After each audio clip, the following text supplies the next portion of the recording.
এই যে চাষি বন্ধুরা, অনেক দিন পরে আরেকটা ভিডিও নিয়ে আসবো। এর আগে ব্যস্ত কারণে ভিডিও দেওয়া হয়নি। তাহলে আলু কি কি ডোজ দেওয়া হয়েছে, সেটা কি কি সার প্রয়োগ করা হয়েছে সেটা ভিডিও দিয়েছিলাম। আর কোনো আপডেট দিইনি, কি স্প্রে হয়েছে সেটা বলবো। আর দেখুন, এটা হচ্ছে জিএস সাঙ্গা আলু। এটা একদম সহনশীল জাত, ধরতে গেলে যে কোনো মরশুমে চাষ করা যেতে পারে। এরকম টাইপের একটা জাত, বর্ষার সময় লাগালে ভালো মনে হয় এর পারফরমেন্স পাওয়া যাবে। কারণ খুব মাটি যদি রস না থাকে তাও এ ভালো বেঁচে থাকতে পারে। আর বেশি জল হলেও এই আলুটা ভালো টিকে থাকতে পারে। এই যে এটা সাঙ্গা, আর এর পাশে আমার আছে টেকনিকোর গাছ দেখাবো। আর সাঙ্গার গাছ দেখুন,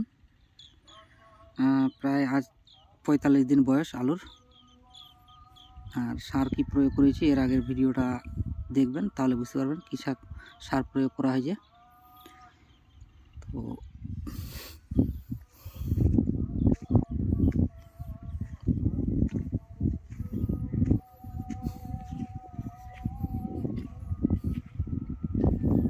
কোনো ধসার প্রয়োগ হয়নি। যে পাতা পচা দেখতে পাবেন এক দুটো, ওটা ডাইরেক্ট ইউরিয়া আর ক্যালসিয়াম ছিটানো হয়েছিল।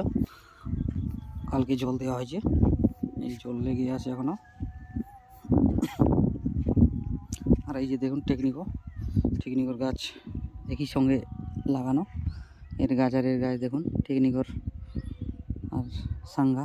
এই যে আমার বাম পাশে সাঙ্গা, আর এটা ডান পাশে হচ্ছে টেকনিকোর গাছ প্রায় মরতে শুরু করে দিয়েছে। টেকনিকোর গাছের সমস্যা দেখা যাচ্ছে যে বেশি দিন আর টিকবে না। আর যদিও আমার একটু প্রসেসটা ভুল হয়েছিল, তার কারণে টেকনিকোর গাছটা আমি বাঁচাতে পারলাম না। কারণ একটু অন্য টাইপের করতে গিয়ে এরকম অবস্থা হয়েছে। তার জন্য এই ভুলগুলো আপনারা করবেন না। যে কাছের গাছগুলো দেখুন, দূরের গাছগুলো দেখুন, এগুলো আর বেশি দিন টিকবে না। কালকে একটা স্প্রে করা হয়েছে। আর দেখুন সাঙ্গার গাছ একটাও কোনো প্রবলেম নাই। তো সেম সব কিছু, সবই একদম একই রকম। আর এটা একটু আলুটা আমার গাছটা হাইট কম হওয়ার কারণ হচ্ছে আলুতে নাইট্রোজেন বা ইউরিয়া না দেওয়ার মধ্যেই বলতে গেলে। মানুষ যেতগুলো ইউজ করে, আমি তো অতগুলো ইউজ করিনি। আর একটু টানের মানে জলের টানের জন্য এই সমস্যা হয়েছে। এই যে দেখুন গাছের আকৃতি কীরকম মোটা গাছ। আর যদি একটু ঠিক ভালো পরিচর্যা করা যায় তাহলে এই আলুর গাছ মোটামুটি 1 কোমর তো হামেশাই হবে এই সাঙ্গা। এর সঙ্গে কিন্তু ফলন কীরকম হবে সেটা তো না তুললে বোঝা যাবে না। এর আলুর গাছ একদম 1 কোমর হবে অবশ্যই। আপনারা এই সাঙ্গা যারা লাগিয়েছেন বা ভালো যত্ন করেছেন তারা জানেন। সেম এই টেকনিকও আর আমার একই দিনে লাগানো, 33 শতক জমি। তো দেখুন সাঙ্গার গাছ আর টেকনিকোর গাছ, সাঙ্গার গাছ মনে হচ্ছে যে 30-35 দিনের গাছ এরকম মনে হচ্ছে। আর টেকনিকোর গাছ যে এই জায়গাটাতে রস ভালো ছিল, তো এর গাছটাও ভালো আছে অবশ্য, কিন্তু ওই যে মাঝখানে দূরের গাছগুলো বেশি দিন মনে হয় না টিকবে। আমি জুম করে দেখাচ্ছি। এই যে এই সমস্যাটা হয়েছে, এই সমস্যাটা হওয়ার কারণটা আমি বলছি। এই টেকনিকো আলুটা লাগানোর মোটামুটি এক মাস আগে কিনে বাড়িতে পড়েছিল রোদের মধ্যে। তার কারণে কিছু পচে গেছিলো, পচা টচা ভাইরাস একটু ব্যাকটেরিয়া আক্রমণ করেছিল। ওই আলুও লাগানো হয়েছিল। আর সাঙ্গা নিয়ে এসে সঙ্গে সঙ্গে লাগানো হয়েছিল। এটা টেকটা ছোট ছিল, এর টেকটা বড় ছিল। কিন্তু এর গাছটা লাগানোর পরে মোটামুটি 10 থেকে 15 দিনে মোটামুটি 1 ফিটের মতো উঁচু হয়েছিল। ফার্স্ট জল না দেওয়ার পরে আর কি, মানে জল না দেওয়ার আগেই আলুটা এতটা মানে বাড়তি হয়েছিল গাছটা। আর পরে আমি হালকা করে জল দিলাম, জল দেওয়ার পরে এই 2-3 দিন পরে আবার জল দিতে হতো, কিন্তু আমি 8 দিন পরে পরে জল দিলাম, অল্প অল্প করে জল দিলাম। এখন এবারে 2বার থেকে আমি জলটা বেশি দিচ্ছি, তার কারণে জলটা আপনারা বেশি দেখতে পাচ্ছেন। কিন্তু প্রথমে একটু জলটা কম হয়ে গিয়েছিলো, তাই টান যাকে বলা হয় আর কি, আলুটার মানে পর্যাপ্ত পরিমাণে জল হয়নি, তার কারণে গাছটা বসে গিয়েছিলো। আর একটা কারণে বসেছিল যে আমি যে কাস্টেরিয়া কম্পোজিশন এজিক্সট্রোবিন আর টেবুকোনাজল এটা 40 দিনের মাথায় স্প্রে করেছিলাম, তো তার কারণে গাছটা হাইট হতে পারেনি। আর এই যে হলুদ হলুদ দেখতে পাচ্ছেন, হলুদ হয়ে হয়ে মারা যাচ্ছে ঝিমে, এগুলো হচ্ছে হওয়ার কারণ হচ্ছে যখন আলু সিঁড়ি বাঁধি তখন ইউরিয়া আর হচ্ছে কাঁচা গোবর মানে যেটা ওটা মিক্স করে আর দুটোই আমি ছিটিয়ে দিয়েছিলাম, যে ইউরিয়াটা কম লাগবে আর হচ্ছে গোবর তো জৈব সার, সেই হিসাবে আর কি কাজ করবে, এই জন্য আমি টেস্ট করার জন্য দিয়েছিলাম। তো রেজাল্ট তো দেখতেই পাচ্ছেন, এই ভুলটা আপনারা করবেন না। আর একটা ভুল হচ্ছে কি, আমি এই যে জীব অমৃত নাম শুনেছেন যারা যারা, জীব অমৃত একবার দিয়েছিলাম, তার কারণে ওই যে কাঁচা গোবর, জীব অমৃত তৈরি করতে গেলে কাঁচা গোবর, গোমূত্র এগুলো প্রয়োজন হয়, গুড় এটা দেওয়া হয়েছিল। এই কারণে যে হলুদ হয়ে হয়ে ব্যাকটেরিয়া আক্রমণ করেছে, ব্যাকটেরিয়ার কারণে এটা আলু গাছটা মরে যাচ্ছে ঝিমে ঝিমে। এটাকে ঠিক করার জন্য কণিকা যে ফাঙ্গিসাইড কাসুগামাইসিন 5% আর কপার অক্সিক্লোরাইড 45% এটা একবার স্প্রে করা হয়েছিল, দিয়ে দাঁড়িয়ে গেছি, আর সমস্যা নাই, যেগুলো মরেছিল ওগুলোই মরেছে। তার মোটামুটি 7 দিন পরে আমি স্প্রে করলাম ইনফিনিটো আর দেহাত কোম্পানির একটা ভিটামিন সিবিএল, খুব দামি, মানে পকেট খালি করা একটা ভিটামিন। আর হচ্ছে এর সঙ্গে দিলাম হচ্ছে স্পিনো 45, এটা কাতিয়ানি কোম্পানির, ওটা হচ্ছে বিষ আর কি, ইনসেকটিসাইড। এই যে পাতা কোঁকড়ে যাচ্ছে, এই পাতা কোঁকড়ানো এটা থাকবে না। এই যে যেগুলা নতুন যেগুলো গাছ ভালো আছে ওগুলো দেখতে পাচ্ছেন একটা পাতা কোঁকড়া নেই। আর এই জল দেওয়ার মোটামুটি 3-4 দিন আগে আমি একটা আর ভুল করেছিলাম, এই যে ইউরিয়া আর ক্যালসিয়াম এরকম ডাইরেক্ট ছিটিয়ে দিয়েছিলাম, তার কারণে কিছু গাছ যেখানে একটু, আর তার সঙ্গে আবার মিক্স করেছিলাম সাগরিকা ভিটামিন, মানে চেপচেপা হয়ে গিয়েছিলো, ওই যে ছিটেছি যেখানে দোলা হয়ে পড়েছে যে গাছের উপর, সেই গাছটাও ওখানে পচা ধরে গেছে। পচা ধরে যাওয়ার পরে ওটাও মারা যাচ্ছে, এই যে ঝিমিয়ে গেছে, দেখেন এই যে ঝিমিয়ে গেছে, এগুলো পচে গেছে, এটা একটা ব্যাকটেরিয়া। তো যেই ভুলগুলো আমি করেছি এই ভুলগুলো আপনারা করবেন না। আর জমিতে যদি গোবর সার দিতে হয় তাহলে মোটামুটি একটা ফসল আলু লাগানোর একটা ফসল আগে আপনারা গোবর সার দেবেন। ধরুন আলু এই সময় লাগানো হবে ডিসেম্বরের দিকে, শেষের ডিসেম্বরে বা জানুয়ারিতে, তাহলে আপনাকে তার আগে কি ফসল হচ্ছে ধান লাগানোর আগে যে গোবর সারটা বেশি করে দিবেন, ধানটাকে আবারটা হয়ে যাবে ধানের আবারটা, আর তারপর তখন আলু লাগাবেন, তখন কোনো গোবর সার প্রয়োগ করবেন না, তাহলে এই সমস্ত রোগ আপনারা দেখতেই পাবেন না। যে কোনো হচ্ছে কম্পোস্ট সার আর হচ্ছে জৈব সার, এই টাইপের সার আপনারা আলু লাগানোর সময় ইউজ করবেন না, তাহলে এই সমস্ত ভাইরাসের হাত থেকে আপনারা মুক্ত থাকবেন। আর বিষটা শোধন করবেন আপনারা ভালো একটা ফাঙ্গিসাইড, যেরকম হচ্ছে কার্বনডাজিম, ওর সঙ্গে কপার অক্সিক্লোরাইড দুটাকে মিক্স করে জলে ভিজিয়ে আপনারা বীজটাকে শোধন করে লাগাবেন। আর ভালো বীজ লাগানোর চেষ্টা করবেন, পচা বীজ লাগাবেন না, আর একদম ঝকঝকা বীজ লাগাবেন। এই যে সাঙ্গাটা আমি একদম ঝকঝকা বীজ ছিল, তো এর চেহারাটা এখনও দেখতে পাচ্ছেন, দেখে মন ভরে যাবে এই চেহারা। এই আলু দেখেন চেহারাটা কীরকম আছে, একদম মন ভরার মতো। আর এই আলুটা দেখুন একদম সিঁড়িটা ভালো ঢাকছে না, এরকম আর মারা যাচ্ছে, অনেক গাছ মারা যাচ্ছে। তো যেই ভুলগুলো আমি করেছি এই ভুলগুলো আপনারা করবেন না। একই দিনে লাগানো এই দিনে, কারণ এই আলুটা লাগানোর পরে একদম টেকনিকের যা চেহারা ছিল, তো একদম আগের ভিডিও দিলে আমি আপনাদের দেখাতে পারতাম, কিন্তু কারণবশত দেওয়া হয়নি, আমি দুঃখিত। প্রথম 10 দিনে যা এর বাড়তি ছিল আলুর গাছটা, তো একদম দেখার মতো। আর এই আলুটা মনে হয় না যে হবে এরকম ভাব ছিল আর কি। তো এখন দেখুন, এই আলুটা দেখেন আর এই আলুটা দেখেন, কোনটা ভালো লাগছে আপনারা বুঝতে পারবেন। আর এটা কোন জমিতে আমি আবার চাষ করেছি, এই যে এখানে এর আগে আমার তারা ধানের ভিডিওগুলো দেখেছেন, তারা বুঝতে পারবেন। এই যে আকাশমণির গাছ আছে, ইউক্যালিপটাসের গাছ আছে, তারা দেখেছেন নিশ্চয়ই। এই জমিটাই আমি চাষ করেছি।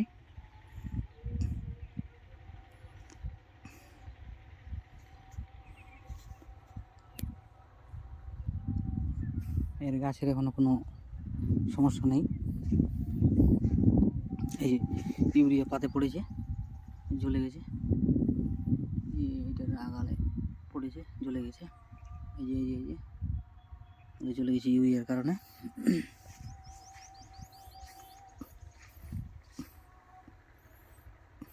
একই সঙ্গে আলু লাগানো, কিন্তু টেকনিক্যাল আলুটা সেই চেহারা ছিল, আর ওটা এখন ধীরে ধীরে ওই যে ব্যাকটেরিয়ার আক্রমণ হয়েছে ওটা বীজটা একটু খারাপ ছিল আমার, তার জন্য। আর এটার বীজটা একদম ঝকঝকা ছিল, এর কোনো সমস্যা নেই। আর আপনারা যাই বলুন, পানিটা আপনাদের ম্যাটার হচ্ছে, আলুর হচ্ছে পানিটা ঠিকঠাক দিতে হবে। আলুটা যেরকম আমার পাশের জমি, এই যে জল দেইনি, যত্ন ঠিকঠাক করেই দেখেন আলু গাছ দেখেন, এটা আমার পাশের জমি, এটা আমার না, এটা সেকেন্ড কাট লাগিয়েছে আর আমি ফার্স্ট কাট লাগিয়েছি। তো দেখেন জল দিতে হবে, কিন্তু জল দেয় না এখনও। আলুটা ওরা যত্ন করছে না আলুটাতে, আর আমি যত্ন করছি।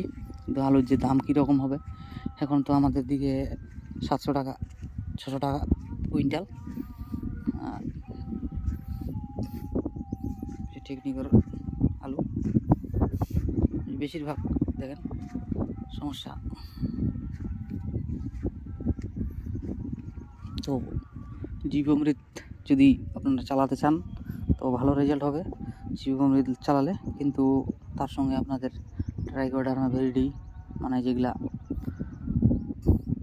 এর সঙ্গে চালাতে হবে। সুডোমোনাস, এই ব্যাকটেরিয়াগুলো যে পাওয়া যায় অর্গ্যানিক প্রোডাক্ট, ওগুলো যদি প্রয়োগ করেন তাহলে এই যে আমার মতো সমস্যা হবে না। আর যখন বীজ আলু লাগাবেন তখন আপনারা বা সিঁড়ি বাঁধবেন, তখন আপনারা এই ট্রাইকোডার্মা ভিরিডি, সুডোমোনাস, তারপরে হচ্ছে সাগরিকা, এইগুলো দিয়ে আলুর সিঁড়ি বাঁধবেন, তাহলে দেখবেন আলু দেখার মতো হবে। আলুর ফলনও একদম অবাক করা পাবেন।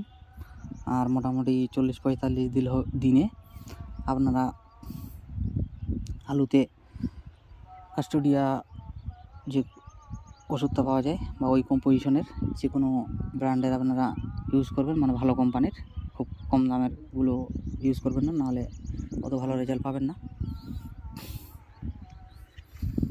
এটা ইউজ করবেন।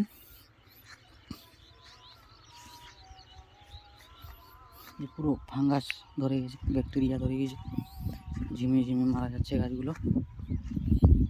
যেখানে আবার ভালো আছে,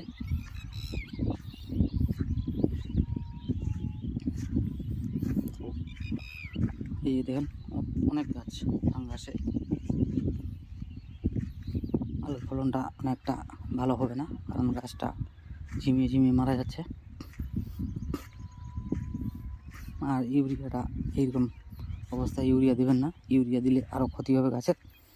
তো যা সার প্রয়োগ করবেন সেগুলো হচ্ছে আলুর সিঁড়ি বাঁধায় অবধি, আর তার উপর পরে কোনো সার ছেটাবেন না আলুর মধ্যে, তাহলে আপনাদের আলুটা ভালো হবে, ফলনও ভালো পাবেন।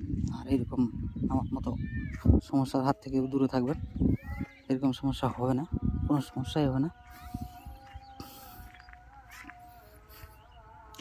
টেকনিক্যাল আলু চিকনি করে আলুটা দেখেন, একই পরিচর্যা, একই সব কিছু। ওই যে দিক থেকে দেখেন মনে হচ্ছে যে ওইখানে গাছগুলো একদম হলুদ হয়ে মারা যায়। ওই জায়গাটা উঁচু, জলটা ভালো আমি দিতে পারিনি, জলটা যা আমার একটু ভুল হয়েছে, ভুলের জন্য জলটা ওখানে ঠিকঠাক পাইনি, তার জন্য আলুর গাছটা ওখানে মানে অসুস্থ হয়ে গেছে যাকে বলা হয় আর কি। তো আপনারা দিনে একবার অন্তত ভিজিট করবেন, বা 3 দিন পর পর একবার আলুর জমিতে ভিজিট দেখবেন আর কি, তাহলে আপনাদের এরকম সমস্যা হবে না। আর মোটামুটি 60-65 দিনের মাথায় আপনারা 1345 NPK 1345 আর ওর সঙ্গে বোরন ইউজ করবেন,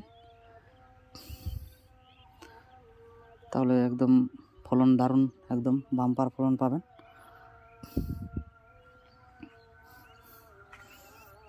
আর আলু লাগানোর সময় 3 বস্তা 10-26 দিয়ে লাগাবেন 33 শতকে, তাহলে আলুর আর কোনো সার দেওয়ার প্রয়োজন হবে না। আর মেন হচ্ছে আলু বাঁধার সময় যেটা বললাম, তার সঙ্গে যদি দিতে পারেন humic acid, mycorrhiza, trichoderma viride, সুডোমোনাস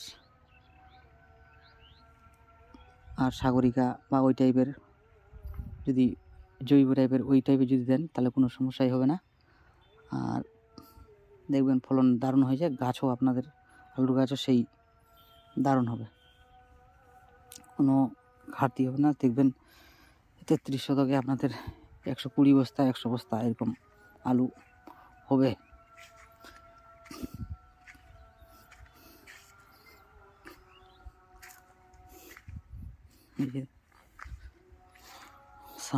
Sanger গাছটা বেশি সহনশীল, একদম সহনশীল জাত এটা সাঙ্গা। এই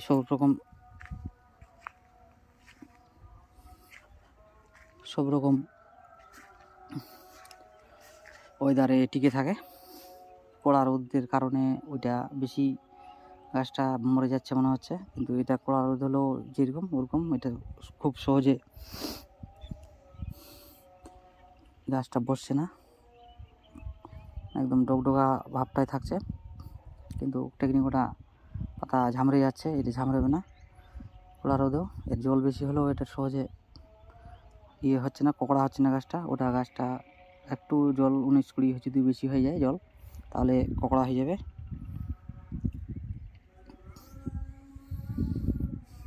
আর আলুতে বেশি হাবড়ি চাবড়ি স্প্রে করবেন না, 2-3টা স্প্রে করলে যথেষ্ট। হায়েস্ট যদি ভিটামিন সব মিলিয়ে ধরা যায় তাহলে 5 থেকে 6টা স্প্রে করতে হবে, তাহলে আলু একদম কমপ্লিট। আর বেশি খরচও হবে না। আর অর্গ্যানিক টাইপের যদি করেন তাহলে তো বেশি ভালো, কিন্তু অর্গ্যানিকে একটু খাটনি আছে, রাসায়নিক খাটনি কম আছে, এটা হচ্ছে প্রথম কথা। কিন্তু অর্গ্যানিকের বাজারে চাহিদা বেশি, অর্গ্যানিকের দামও বেশি, রাসায়নিকের দাম কম, ফলন অর্গ্যানিকের বেশি, রাসায়নিকের কম যদি ঠিকঠাক করতে পারেন। কিন্তু অর্গ্যানিকটা খাটনি আছে, এটা বলে দিচ্ছি। কিন্তু রাসায়নিকে অতটা খাটনি নাই, রাসায়নিকে একটু মানে বাবু ভাব যাকে বলা হয় আর কি। তো বন্ধুরা আজকে এই পর্যন্ত শেষ করলাম। আর এরপরে দেখি ভিডিও কী স্প্রে করছি। এরপরে ভেবেছি 1345 আর হচ্ছে বোরন 100 গ্রাম ট্যাঙ্কি 1345, বোরন 20 গ্রাম 15 গ্রাম দেব, দিয়ে স্প্রে করবো একটা মোটামুটি 70 দিনের মাথায়। তো বন্ধুরা আজকে এই পর্যন্ত শেষ, আজকে এই পর্যন্ত থাক।